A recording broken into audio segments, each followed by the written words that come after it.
Hey guys, welcome to my YouTube channel. And if you're coming from my last video, you know right now Ian Black is back. And if you're wondering about how he was born, where he came from, sit back and relax.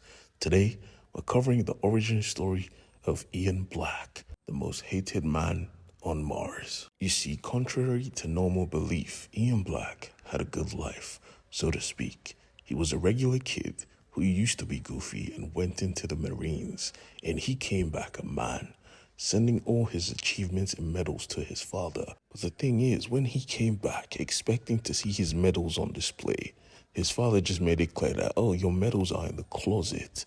He was confused, like, didn't you want to show off? But his father made it clear, nah, I already have enough things to show off. His father was apparently a football legend, and he had his own trophy room, so he didn't even bother making space to hang up his son's own achievements. He didn't see the need. He didn't think he was worth it. And to top it all off, he had a portrait made with him in the middle and a statement saying war, like he knows what war is about. Yeah, Ian was out of there as soon as he could. All he wanted right now was a drink, so he took off, heading to the closest bar he could think of. But as soon as he got inside, he realized that he was surrounded. It was apparently a surprise party for him, but the thing is, he had just come back from war, so the first person who put hands on him almost got their head taken off. That PTSD hit different. He tried to apologize, but before he could, he was picked up by one of his fellow classmates. You see, these were his friends, quote unquote, but they remembered him as some goofy person. They remembered him as Nathan.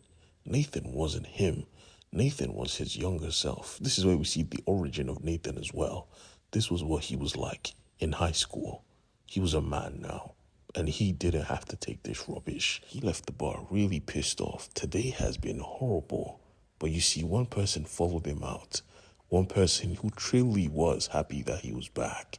And she was the mother of his child.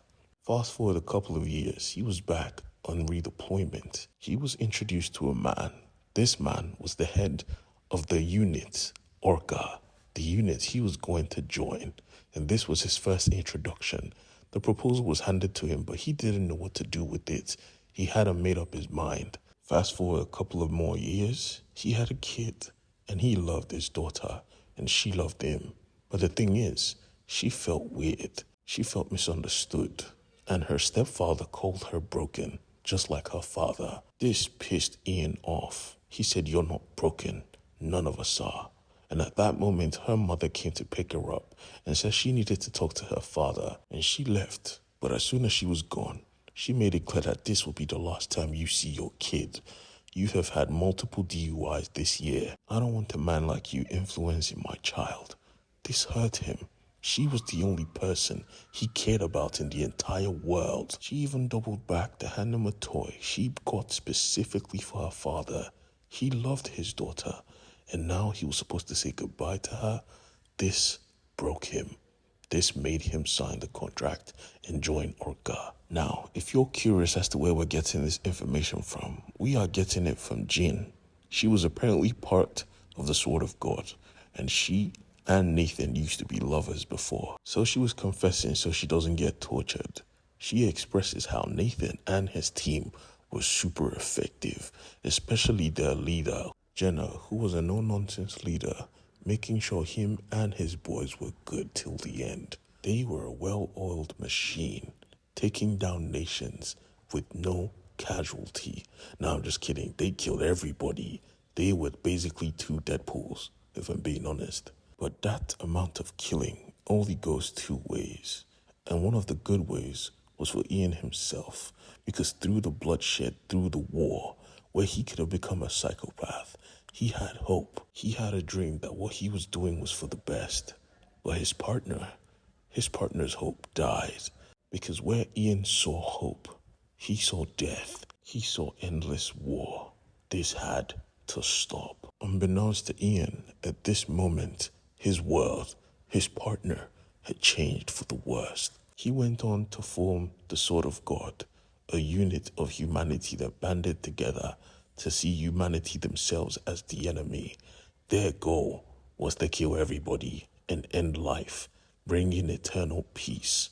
So basically, the biggest suicide squad ever formed, and he needed help to achieve his goal. This is when he makes a proposal to Ian. He proposes that he helps them take whatever weapons all these governments have been using to stay in power and destroy it, ending conflict and war once and for all. No guns, no war.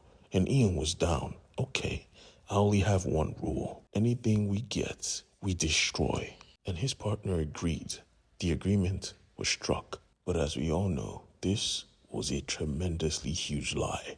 Him and his organization, including Jane herself, they had other plans. Their plan was simple. Use whatever we get to kill everybody. And how did Ian take it? Bad. Really bad. He wanted to kill everybody, but they were too much. So he decided to run, trying to stop the explosion before it went off. But Amanda was pissed off. Why are you telling me this? And Jen made it clear, oh, I am telling you this because I know for sure it's going to hurt you more. You want to hate Ian, but this will make you doubt your own revenge. This will make you see that Ian had no power in what happened. And I'm sure you also want to know the reason he wiped his mind. She smiled and said, I'm sure you know the reason by now. Amanda took a break, and then she realized the reason. He had a kid.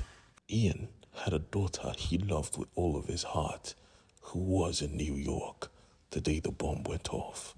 He watched in his ship as city blocks were being engulfed in a bright light. He wanted to save his daughter. He tried moving as fast as he can. He parked his ship. He tried to get to her. He tried to save his life. But the crowd swept him away. He called to her, but she was already gone. This was his moment. This was his canon event. Watching his daughter die, being powerless to stop it, and being the cause of so much death, including the mother of his child and his beloved daughter. That is why Nathan Bright was created. That is why he erased his memories, to forget the pain.